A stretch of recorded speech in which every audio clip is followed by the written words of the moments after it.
ओम नमः शिवाय। स्वागत है आप सभी का मेरे H S Bhardwaj YouTube channel पर। मैं हरिओम शर्मा आज आपको शिवरात्रि के संबंध में जानकारी दूंगा। महाशिवरात्रि पर आपको कौन कौन से 5 कार्य नहीं करने चाहिए। हम कोई भी व्रत करते हैं, पूजा पाठ करते हैं तो उसमें कुछ बातों का विशेष रूप से ध्यान रखा जाता है। अगर कुछ गलतियां हम ना करें तो उनका जो है प्रभाव, जो हम व्रत करते हैं, पूजा करते हैं, उसका जो प्रभाव है वो ज़्यादा बढ़ जाता है और हमारी मनोकामना शीघ्र पूरी हो जाती है। वहीं कुछ गलतियां अगर हम कर बैठते हैं तो हमारी प्रत्येक मनोकामना में रुकावटें आ जाती हैं। बहुत से होते हैं, आपने देखा भी होगा कि अच्छी खासी मेहनत करते हैं और धन नहीं आता, धन रुक नहीं पाता है या संतान प्राप्ति में परेशानी आती है और वो कहते हैं हम सारे व्रत करते हैं, हर चीज़ करते हैं, पूजा पाठ करते हैं, लेकिन फिर भी रुकावट क्यों आ रही है। तो कुछ ना कुछ गलती जरूर हो जाती है। तो इसलिए जब भी आप कोई भी व्रत करें, किसी भी देवता की पूजा करें, आप अपने इष्ट देवता की पूजा करें, तो कुछ बातों का विशेष रूप से ध्यान रखा जाता है। आज मैं आपको उन्हीं बातों के संबंध में जानकारी दे रहा हूँ। शिवरात्रि भगवान शिव का बड़ा दिन होता है और सभी लोग, लगभग पूरे विश्व में ही भगवान शिव की आराधना करने वाले भक्तजन हैं। अनेकों प्रकार से भगवान शिव को प्रसन्न करते हैं। 5 बातों का आपको विशेष रूप से ध्यान रखना है। सबसे पहला, जिस दिन आप व्रत रखें या कोई भी आप यज्ञ कर रहे हैं, अनुष्ठान कर रहे हैं, तो उस दिन आपको पूर्ण रूप से ब्रह्मचर्य का पालन करना चाहिए। ये सबसे बड़ा नियम होता है। चाहे वो शिवरात्रि हो, चाहे एकादशी का व्रत हो, चाहे आप किसी भी अनुष्ठान करवा रहे हो, कोई भी हो, सबसे बड़ा होता है कि ब्रह्मचर्य का आपको पालन करना है। दूसरा, तामसिक भोजन। आपके घर में किसी ने भी व्रत रखा है, कोई भी शुभ दिन है, तो उस दिन घर के अंदर कोई भी तामसिक चीज नहीं बननी चाहिए। इस बात का भी विशेष रूप से आपको ध्यान रखना है। नंबर 3, शिवलिंग पर हल्दी का प्रयोग।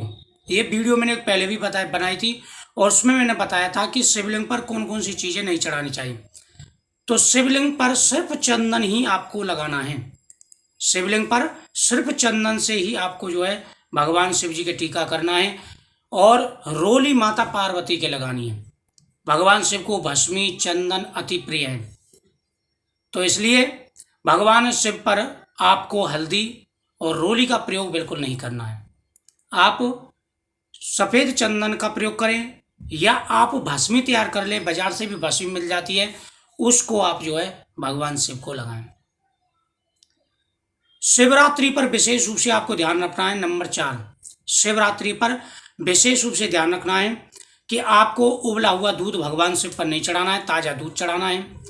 और जो भी आप पदार्थ चढ़ा रहे हैं उनको बिल्कुल साफ, और कोई भी, जैसे बेलपत्र चढ़ा रहे हैं तो कटा या गला नहीं होना चाहिए। फल आप चढ़ा रहे हैं तो फल बिल्कुल ताज़ा होना चाहिए।